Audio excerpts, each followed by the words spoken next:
The shock absorbing midsole, why is it important in a work boot? So if we take a look at the Ergonx Elements work boot, the midsole is this section. So it sits between the outsole and the upper.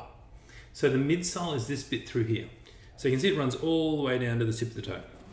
So the reason it's important to have this solid yet shock absorbing, because we want it to be solid so it can last 12 months on the work site, and we want it to be shock absorbing so it can decrease the amount of force that goes from the ground up through your feet, knees and back. The reason why we want it to be shock absorbing is because if we can take some of the shock in the boot, there's less force being applied to your foot. And what that does, it means that as your foot hits the ground and rolls in a little bit, because every foot rolls in a little bit, that's a bit of a shock absorber itself, and then it also helps the foot to adapt to the ground.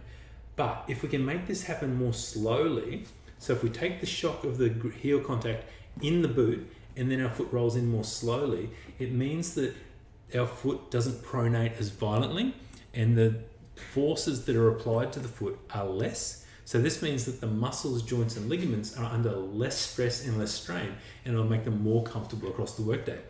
So we can tell if our boot's got a shock absorbing midsole. If we push on the outsole, you can see that this is really quite hard and doesn't give it all. And that's what we want. That's a protective and hard wearing outsole. But then if we push on the midsole, you can actually see that my finger actually goes into there. And it's this really nice in-between density. It's not soft and it's not hard. And that helps to cushion and support the feet across the workday and will make them more comfortable because the forces applied to the foot will be less. So check your boots and see if they've got a shock absorbing midsole. If you're wearing one of our boots, of course they've got the shock absorbing midsole. That's a very important feature to our work boots. So I hope this helps and we look forward to seeing you in the next video.